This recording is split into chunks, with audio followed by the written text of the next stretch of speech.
12వ అధ్యాయము 24వ వాక్యాన్ని మనం చదువుకుందాం. మొదటి సమూయేలు గ్రంథము 12వ అధ్యాయము 24వ వాక్యం. ఆయన మీ కొరకు ఇట్టి గొప్ప కార్యములు చేసెను, అది మీరు తలంచుకొని యెహోవాయందు భయభక్తులు కలిగి పూర్ణ హృదయముతో ఆయన సేవించుట చాలు. చిన్న ప్రార్థన చేసుకుందాం. మహిమగల మా ప్రభువా, కృపగల తండ్రి, పరిశుద్ధుడా, నీకు వందనములు నాయన. చదవబడినటువంటి లేఖన భాగములో నుండి తండ్రి నాతో మీతో మా అందరితో మీరు మాట్లాడండి. నీ స్వరాన్ని వినిపించండి తండ్రి. నీకు స్తోత్రాలు ప్రభువా. అయ్యా, జ్ఞానం లేనటువంటి మమ్మలను మరుగుపరచండి. మాటలు రానటువంటి మమ్మలను జ్ఞాపకం చేసుకోండి తండ్రి. కూడి వచ్చిన ప్రతి హృదయముతో మీరు స్పష్టంగా మాట్లాడి మీ నామమునకు మీరే ఘనత మహిమ ప్రభావాలు పొందుకోమని యేసయ్య నామములు అడిగి వేడుకొనుచున్నాము తండ్రి. దైవజనుడైనటువంటి సమూయేలు ఇశ్రాయేలు జనాంగానంతా కూడా సమకూర్చుకొని వారితో ఈ మాటలు మాట్లాడుతూ ఉన్నాడు.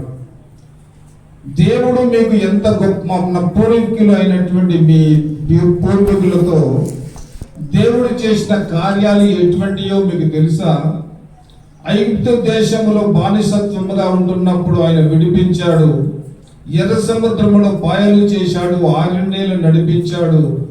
అంతేకాకుండా బండను చీల్చి వారి దాహంను తీర్చాడు.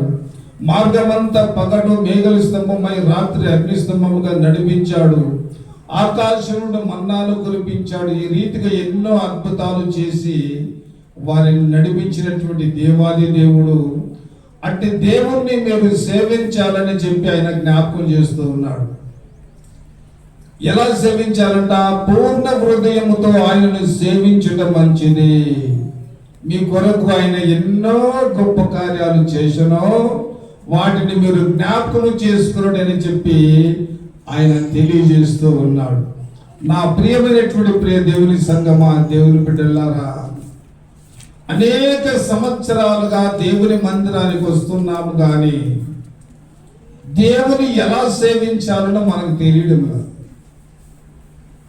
రక్షణ పొందాము, దేవుని మందిరానికి వస్తున్నాము, దేవుని యొక్క వాక్యాన్ని వింటున్నాము, ఆత్మీయతలో బలపరచబడుతున్నాము. కానీ దేవుని ఎలా సేవించాలి, దేవుని ఏ విధంగా మనము ఆరాధించాలి అన్న విషయాన్ని మనము తెలుసుకోలేనటువంటి పరిస్థితిలో ఉన్నాము. ఇక్కడ మనము చాలా జాగ్రత్తగా గమనిస్తే రెండు శక్తులు, రెండు విధములైనటువంటి వాళ్ళు, అపవాదైనటువంటి సాతానుడు ఏమంటున్నాడంటే, నన్ను సేవించుడి. ఈ లోకంలో మానవుడైనటువంటి కొంతమంది బాబాలు ఉన్నారు. వాళ్ళు ఏమంటున్నారు? మీరందరూ కలిసి నన్ను సేవించుడి అని వారు పలుకుతా ఉన్నారు. ఒకవైపు అపవాదైనటువంటి సాతానుడు, ఒకవైపు మనుషుడు ఏమంటున్నాడంటే, మీరు నన్ను సేవించుడని జ్ఞాపకం చేస్తున్నాడు. మరి ఎవరిని సేవించాలి? మనము ఎవరిని సేవిస్తే మన జీవితాలు ధన్యకరంగా మార్చబడతాయి అని లేఖనాలను మనం పరిశోధిస్తే రోమీయులకు రాసిన పత్రిక 1వ అధ్యాయం 25వ వాక్యాన్ని మనం జ్ఞాపకం చేసుకుందాం.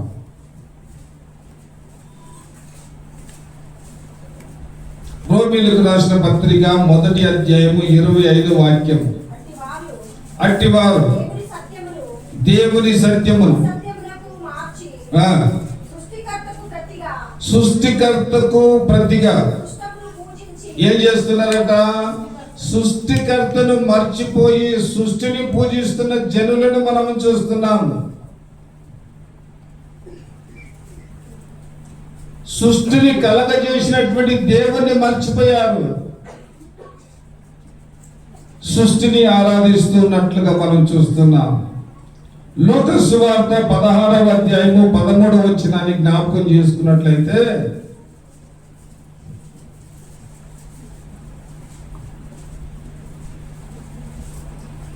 లూకా సువార్త 16వ అధ్యాయము 13వ వాక్యం.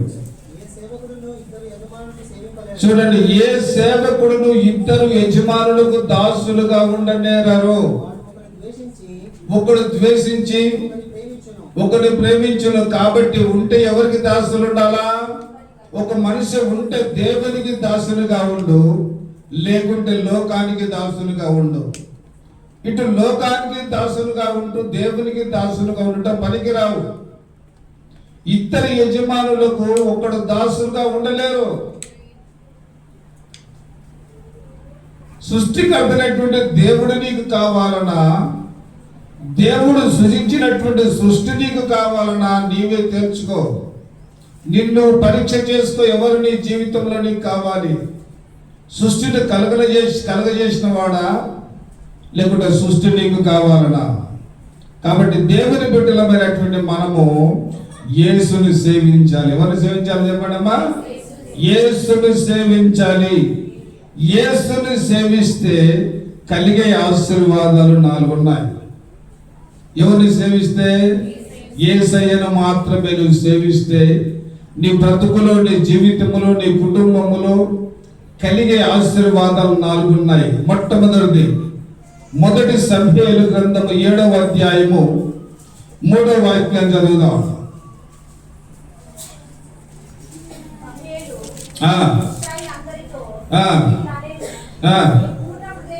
నీ పూర్ణ హృదయముతో యెహోవా వద్దకు మీరు మళ్ళిన ఎడల అన్య దేవతలను, అస్తరోతు దేవతలను మీ మధ్య నుండి తీసివేసి పట్టుదల కలిగి యెహోవా తట్టు మీ హృదయములను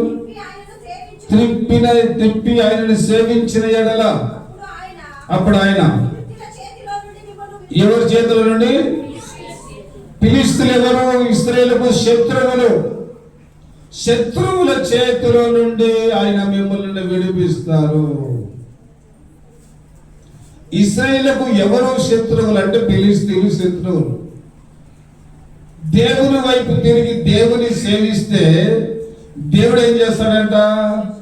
శత్రువుల చేతిలో నుండి మిమ్మల్ని ఆశ్చర్యకరంగా ఆయన విడిపిస్తాడు అని జ్ఞాపకం చేస్తున్నాడు. దానియేలు గ్రంథము 3వ అధ్యాయము 17వ వాక్యాన్ని చదువుదాం.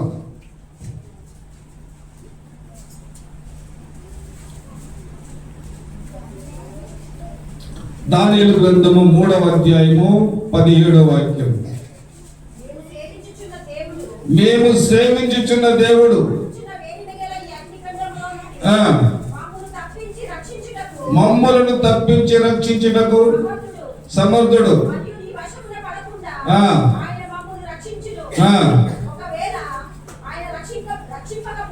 ఆయన రక్షింపకపోయినను రాజా, మేము ఈ దేవతలను పూజించమని కళాఖండికంగా రాజుకు సమాధానం చెప్పారు.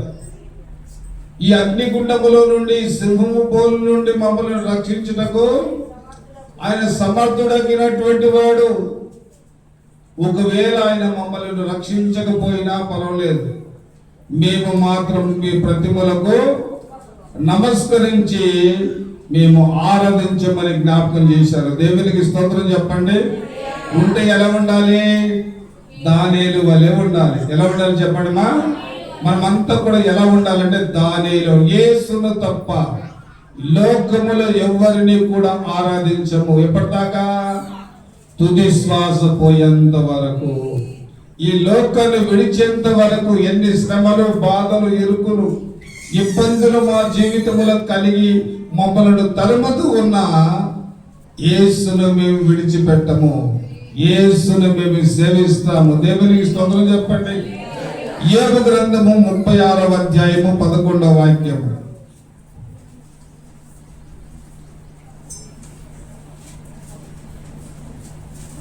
యోబు గ్రంథము 36:11. వారు ఆలకించి ఆయనను సేవించిన ఎడల మన దినములు క్షేమముగాను సుఖముగా ఉండును. దేవునికి స్తోత్రం చెప్పండి. దేవుని మనము సేవిస్తే మన దినాలు ఎలా ఉంటాయంట?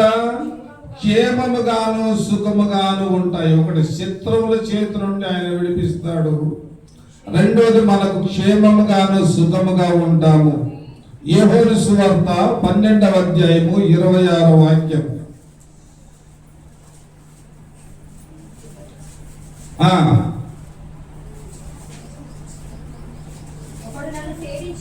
ఒకడు నన్ను సేవించిన ఎడల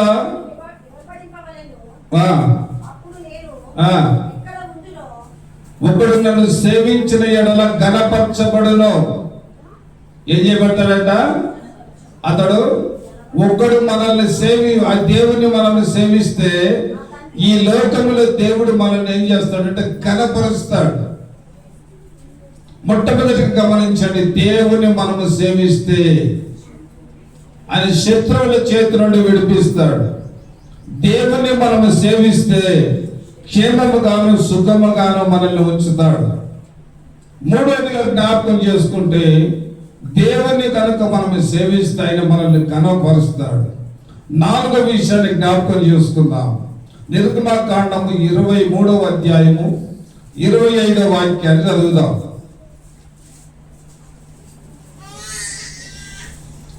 నిర్గమకాండము 23వ అధ్యాయము 25వ వచనం.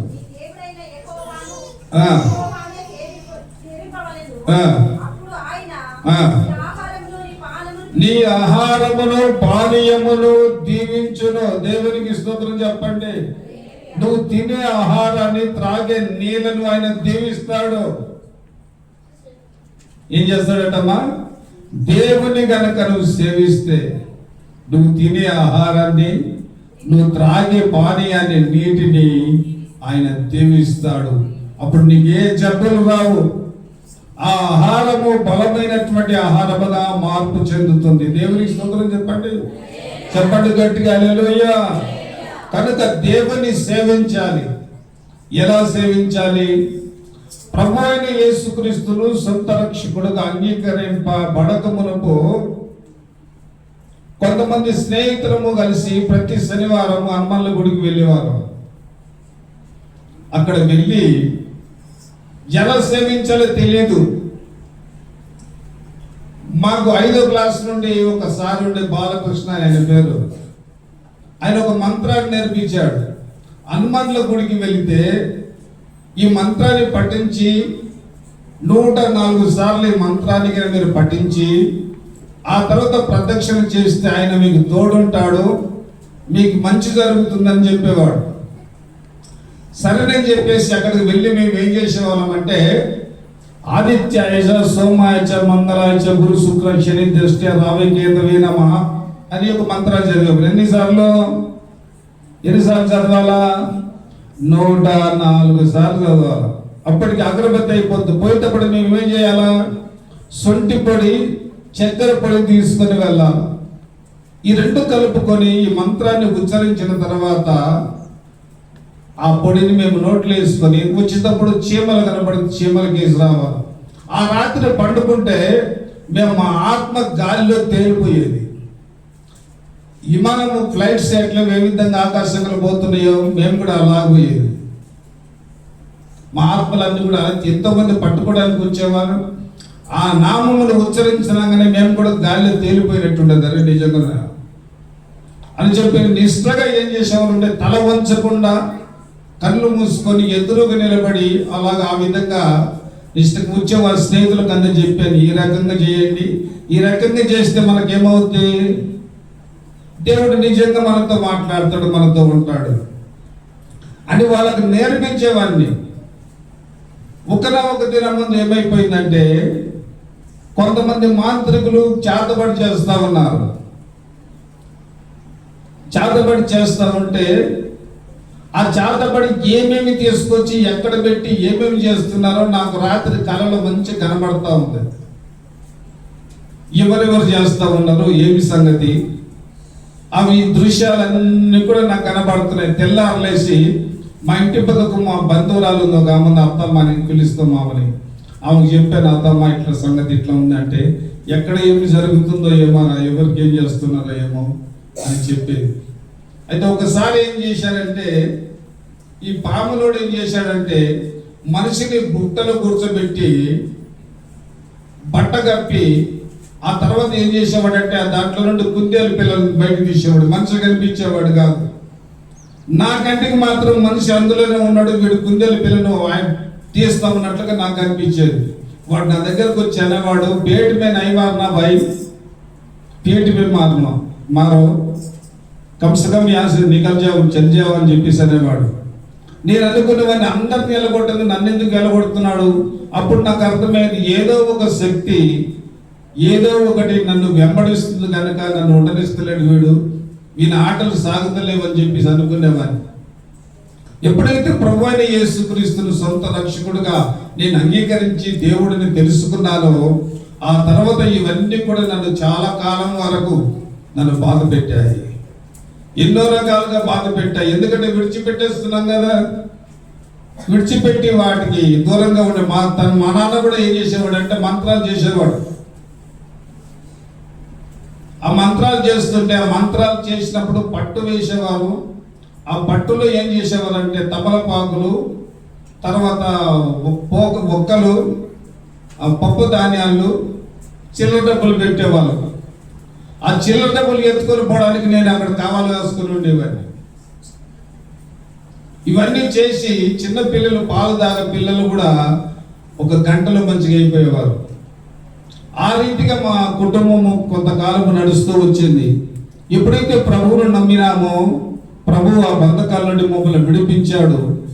కనుక నా ప్రియమైనటువంటి దేవుని సంగమా, దేవుని చిత్తమైతే నా సాక్ష్యాన్ని మీకు అందరికీ చెప్తాను. ఒక దినమందు ఆ దినము వినండి, సాక్ష్యం ఎలా ఉందో, ఎలాగ దేవుడు నన్ను రక్షించుకున్నాడో అది వివరంగా మీకు తెలియజేస్తాను. కాబట్టి దేవుని బిడ్డలమైనటువంటి మనము దేవుని ఎలా సేవించాలి, సేవిస్తే కలిగేటటువంటి ఆశీర్వాదాలు, 4 ఆశీర్వాదాలు మనం చూసాం. ఏమిటి ఆశీర్వాదం? మొట్టమొదటి చెప్పండి, శత్రువుల చేతి నుండి విడిపిస్తాడు. రెండోది క్షేమముగాను సుఖముగాను ఉంటాము. మూడోది ఏం చేస్తాడంటే మనల్ని ఘనపరుస్తాడు. నాలుగోదిగా మన ఆహారపు పానీయాలను ఆయన ఏం చేస్తాడమ్మా? అపోస్తల కార్యములు అపోస్తలైనటువంటి పౌలు అంటాడు, 27వ అధ్యాయము 23వ వాక్యాన్ని చదువుదాం. అపోస్తల కార్యము 27వ అధ్యాయము 23వ వాక్యాన్ని చదువుదాం. నేను ఎవరి వాడునో ఆయన, నేను ఎవరిని సేవిస్తున్నానో ఆ దేవుని దూత గడచిన రాత్రి నా యొద్ద నిలిచి, పౌలా భయపడకుము, నువ్వు కైసరు ఎదుట నిలవవలసి ఉన్నది.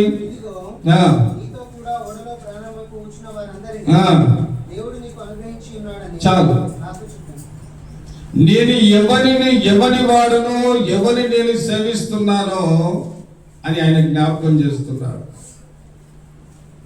దమస్కు మార్గములో దేవుడు ఆయనకు ప్రత్యక్షపరచబడ్డాడు. ఆ తర్వాత ఆయన మనోనేత్రాలు మూయబడ్డాయి. అననీయ భక్తుల ద్వారా మనోనేత్రాలు వెలిగించిన తర్వాత మరి సౌలు కంటిలో నుండి ఏమొచ్చాయమ్మా? పౌలుగా మారక మునుపు పొరలు వంటివి రాలాయి. అప్పుడు ఆయన చూపు పొందుకున్నాడు. తర్వాత పౌలుగా మారిన తర్వాత దేవుని యొక్క సువార్తను ప్రకటించడము ప్రారంభించాడంటే ఆయన శిరస్సు ఖండించేంత వరకు కూడా ఆయన దేవుని యొక్క మార్గములో సంచరించాడు. దేవునికి స్తోత్రం చెప్పండి. అలాంటి వాడు విద్యావంతుడే, గొప్ప నైపుణ్యత కలిగినటువంటి వాడు, ధర్మశాస్త్రమును అవలీలగా నేర్పించగలిగినటువంటి నేర్పరి ఆయన. అలాంటి వాడు ఏం చేశాడంటే 14 పత్రికలు రాశాడు. ఎన్ని పత్రికలు రాశాడు చెప్పండి? 14 పత్రికలు రాశాడు. దేవునికి స్తోత్రం చెప్పండి గట్టిగా. అలాంటి దేవుని ఆరాధిస్తున్నటువంటి మనము ఎలా ఆరాధించాలి అన్న మాటలు మనం జ్ఞాపకం చేసుకున్నాం. ఒక 4 విషయాలు ఎలా ఆరాధించాలన్నాం. జెఫన్యా పుస్తకము 3వ అధ్యాయము 9వ వాక్యాన్ని చదువుదాం.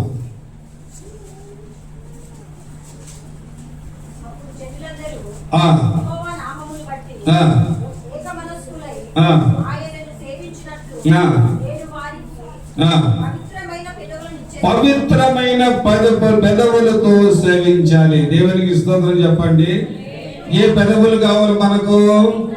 దేవుని సేవించాలంటే పవిత్రమైనటువంటి పెదవులు కావాలి. ఇవాళ ఉదయం నుండి మనం నిద్ర నుండి లేచిన మొదలుకొని దేవుని మందిరానికి వచ్చేంత వరకు అబద్ధమాడిన వాళ్ళు ఎంతమంది?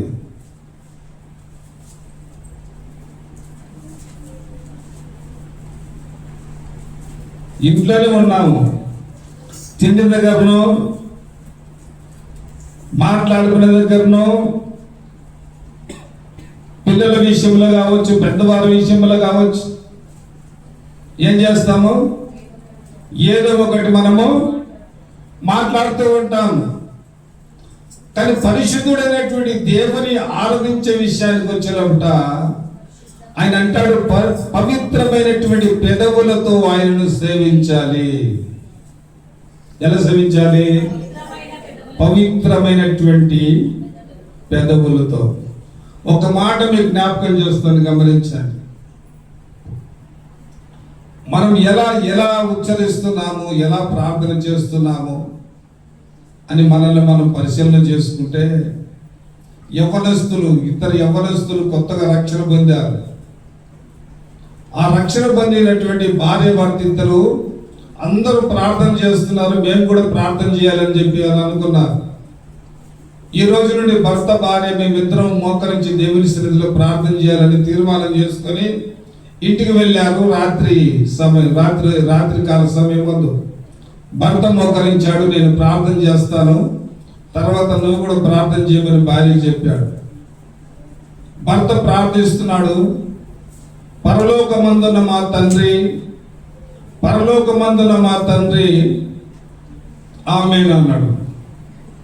ఇప్పుడు భార్య వంతు వచ్చింది. భార్య ఏం చేసిందంటే, పరలోకమందున్న మా మామ, పరలోకమందున్న మా మామ, ఆమేన్ అన్నది. ఏంటి అలా చేశావు?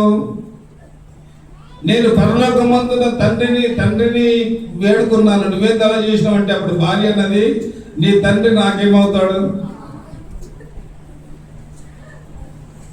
నీ తండ్రి నాకేమవుతాడమ్మా? మామవుతాడు. నేను చేసిన తప్పేంటి? నీ తండ్రి నాకేమవుతాడు? మామ అవుతాడు కదా.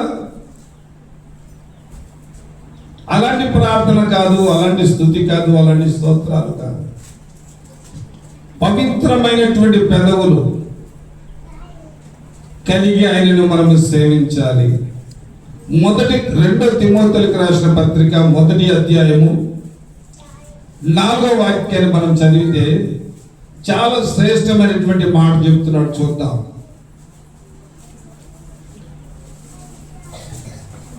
2 తిమోతి 1వ అధ్యాయము 4వ వాక్యం.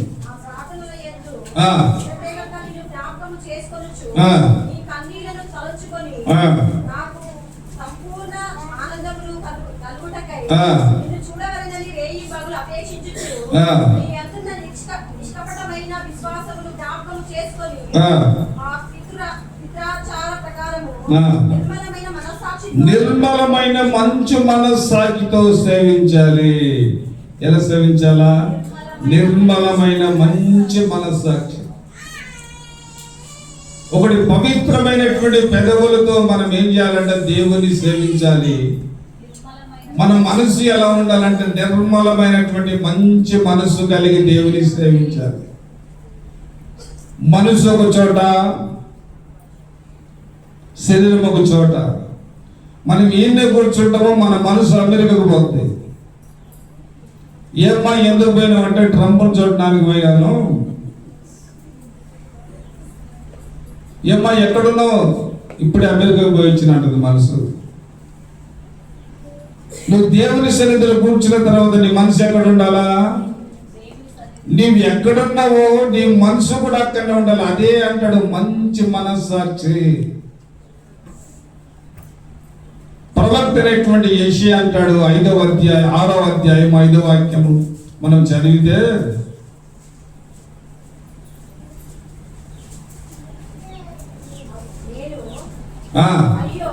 అయ్యో అపవిత్రమైన పెదవులు గలవాడును అని ఎప్పుడైతే ఆయన అన్నాడో, దూతలలో ఒక దూత కారు నిప్పును తీసుకొచ్చి తన పెదవులకు తగిలించి నువ్వు పవిత్రుడు అయిపోయావు అన్నది.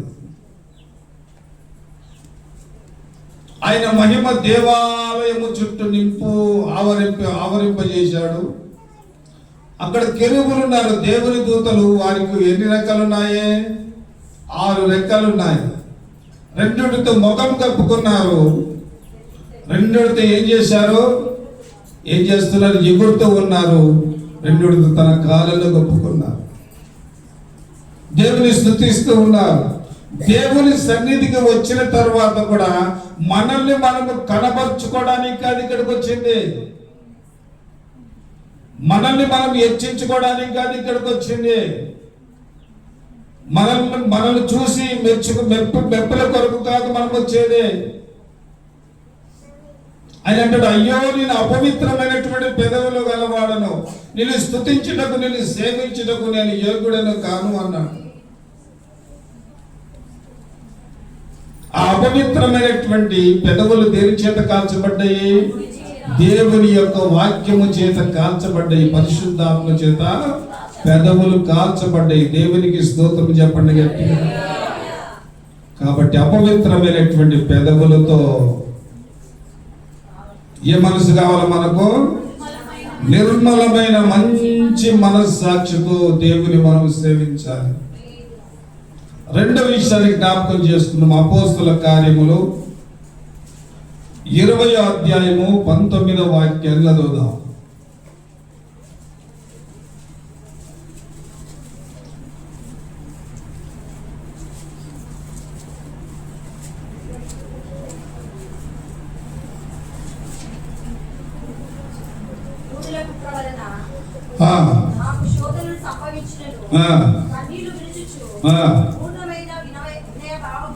వినయ భావముతో సేవించాలి. దేవునికి స్తోత్రం చెప్పండి.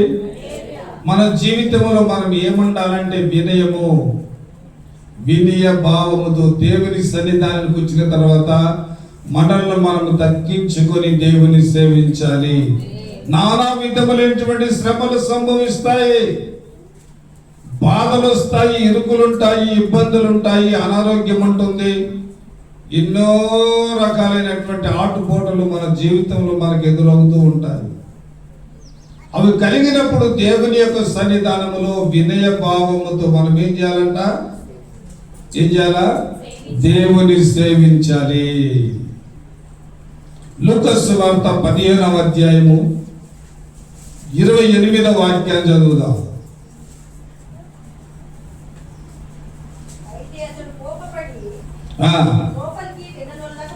ఎవరైనా పెద్ద కుమారుడు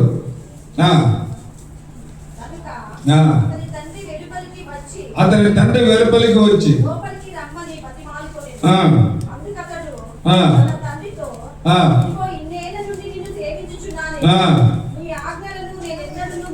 నేరలేదు,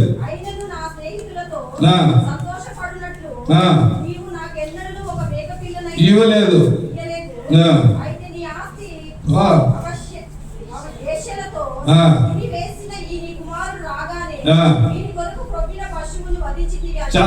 చాలు మాట. ఇద్దరు కుమారులు, చిన్న కుమారుడు ఏం చేశాడంటమ్మా? ఆస్తినంతా పంచుకొని వెళ్ళిపోయించాడు. దుర్వ్యాపారము వలన పాడు చేసుకొని రకరకాల పాపాలలో జీవిస్తూ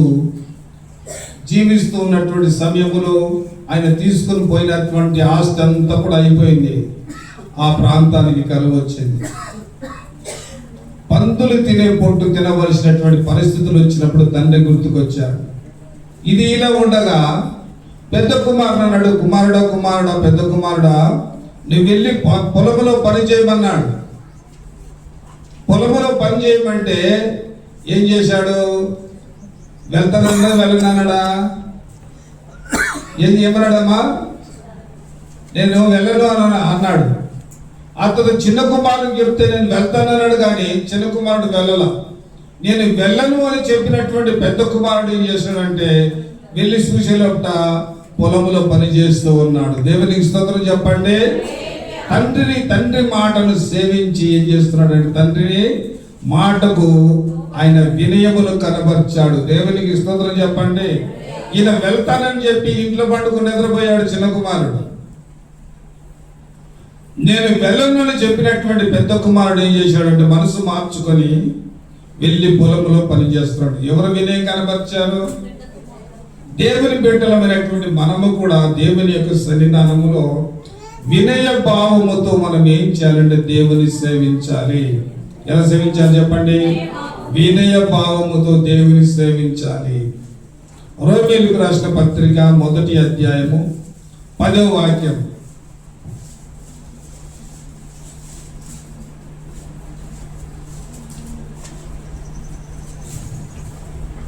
రోమా 1:10. ఇప్పుడు ఎలాగైనను ఆటంకం లేకుండా మీ ఎదుకు వచ్చుటకు ఉచితములను నాకు వీలు కలుగునేమో అని నా ప్రార్థనల యందు ఎల్లప్పుడూ ఆయన బతిమాలుకొనుచు మిమ్మల్ని గురించి ఎడతెగక జ్ఞాపకం చేసుకొనుచున్నాను. ఇందుకు ఆయన కుమారుని సువార్త విషయమై నేను నా ఆత్మయందు సేవించుచున్న దేవుడే నాకు సాక్షి. చాలు. ఆత్మయందు తీవ్రత కలిగి దేవుని సేవించాలి. ఎలా సేవించాలి దేవుణ్ణి? ఆత్మలో ఏం కలగాలి? మనము తీవ్రత కలిగి ఉండాలి. ఎప్పుడు కూడా మన హృదయము మండుతూ ఉండాలి. బాగా గమనించండి, ఒక పొయ్యి ఉంది. ఆ పొయ్యి మండుతూ ఉన్నప్పుడు ఎవరు, ఏ పక్షులు కానీ ఏ కూర మృగాలు కానీ ఆయన సమీపానికి వెళ్ళవు. ఆ పొయ్యి ఆరిపోయింది అనుకో, చల్లగా ఆరిపోయింది, ఏం చేస్తాయి? కుక్కలు వెళ్ళి మంచిగా తోడి దాన్ని శుభ్రంగా నిలబడుతుంటాయి. కానీ దేవుని బిడ్డలమైనటువంటి మనము దేవుని ఏ విధముగా ఆరాధించాలి అని అంటే ఆత్మలో తీవ్రత కలిగి దేవుణ్ణి ఆరాధించాలి. మనం ఎలా ఉండాలి? నిత్యము దేవుని బిడ్డలమైనటువంటి మనము నిత్యము ప్రతిరోజు కూడా మండుతూ అనేకులను మండించేటటువంటి వారముగా మనం ఉండాలి. అలనాడు యెహోవా ఎలా ఉండేనంటే ఆయన మండుతూ ప్రకాశిస్తున్నటువంటి వాడుగా ఉండెను. లూకా సువార్త 21వ అధ్యాయము 34వ వాక్యం. లూకా సువార్త 21:34.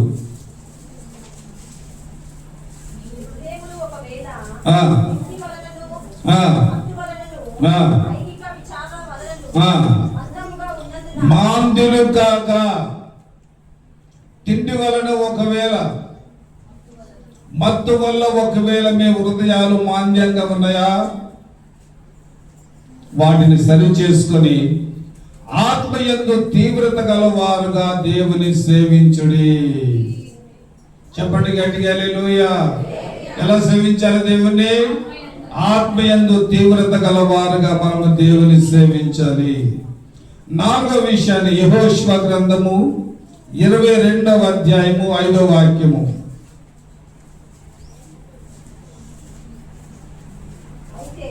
అయితే పూర్ణ హృదయముతోను చాలు, పూర్ణ హృదయముతో దేవుని సేవించాలి. ఎలా సేవించాలంట? పూర్ణ హృదయం. మన హృదయములో ఏ కల్మషములు, కక్షలు, భేదాలు, మచ్చలము, డాగు ఏది కూడా మన హృదయంలో ఉండటానికి వీల్లేదు. వాటిని అన్నిటి కూడా కడిగి వేసుకొని అట్టి హృదయముతో దేవాది దేవుని మనం ఏం చేయాలంట? సేవించాలి. కాబట్టి దేవుని సేవించు విధము ఏ విధంగా ఉంటుందంటే మంచి మనస్సాక్షి కలిగి మనము దేవుని సేవించాలి. దేవునికి స్తోత్రం చెప్పండి. ఏ హృదయం కావాలో మనకు? ఏ హృదయం కావాలి? అందరూ చెప్పండి. పూర్ణ హృదయముతో దేవుని సేవించుడి. అదే యెహోషువ గ్రంథం 24వ అధ్యాయము 14వ వాక్యం.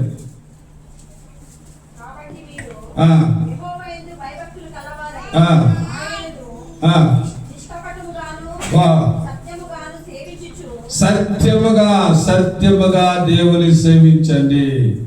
అసత్యముగా కాదు, సత్యంగా, సత్యముతో దేవుని ఏం చేయాలంటే మనము సేవించాలి. ఇప్పుడు చెప్పండి, ఒకటి చెప్పండి. మొట్టమొదటి ఎలా సేవించాలా? ఏక మనసుతో మనం పవిత్రమైనటువంటి పెదవులతో మనం ఏం చేయాలి? దేవుని సేవించాలి. నిర్మలమైన మంచి మనస్సాక్షితో దేవుని సేవించాలి. వినయ భావముతో దేవుని సేవించాలి. ఆత్మయందు తీవ్రత గలవారై దేవుని సేవించాలి. పూర్ణ హృదయముతో దేవుని సత్యముగా దేవుని సేవించాలి. ఈ రీతిగా సేవించేటటువంటి విధి విధానాలు మనము కలిగి ఉన్నప్పుడు పరలోక ద్వారములు తెరవబడతాయి. పరిశుద్ధుడైనటువంటి దేవుడు పరమ నుండి ప్రతి కుటుంబాన్ని ఆయన ఆశీర్వదిస్తాడు. కాబట్టి ఏ రీతిగా మనము దేవుని సేవించాలి? ఈ రీతిగా ఇటు సద్గుణాలు కలిగి దేవుని మనం ఎటు పడితే అటు ఆరాధిస్తే దేవుడు ప్రత్యక్షము కాడు. దానికి ఒక క్రమము పద్ధతి అనేటటువంటిది ఉంటుంది. దానిని మనము తెలుసుకొని దాని ప్రకారంగా మనము దేవుని ఆరాధించినప్పుడు దేవుడు మనకు ప్రత్యక్షమవుతాడు. అందుకంటే ప్రభువైన యేసుక్రీస్తు వెళ్తూ అన్నాడు, నేను మీ కొరకు స్థలములను సిద్ధపరచ వెలుచున్నాను. నేను ఉండి స్థలములో మీరు ఉండులాగన మరల వచ్చి మిమ్మల్ని కొనిపోతాను. అందుకొరకు ఎవరిని ఇస్తాడు? ఆదరణకర్తను మీ మధ్యలో నేను ఉంచిపోతున్నాను. ఆ ఆదరణకర్త ఎవరంటే పరిశుద్ధాత్ముడు. ఆ పరిశుద్ధాత్మకు మనం ఎల్లప్పుడూ కూడా మనం లోబడి పరిశుద్ధాత్మని మన హృదయంలో చేర్చుకొని ఆయనకు వినయము కలిగి విధేయత కలిగి పూర్ణ హృదయము కలిగి మనం ఎప్పుడైతే జీవిస్తామో ఆయన మనకు నేర్పిస్తాడు ఏ విధంగా దేవుని సేవించాలి. ఆ రీతిగా మనం సేవించినట్లయితే మన కుటుంబాలన్నీ కూడా దీవించబడతాయి. ఆయన రాకడకు మనం అందరినీ కూడా సిద్ధపరుస్తాయి. అట్టి కృప ప్రభువు మనకు అనుగ్రహించును గాక. తల వంచి కళ్ళు మూసుకొని ప్రార్థన చేసుకుందాం.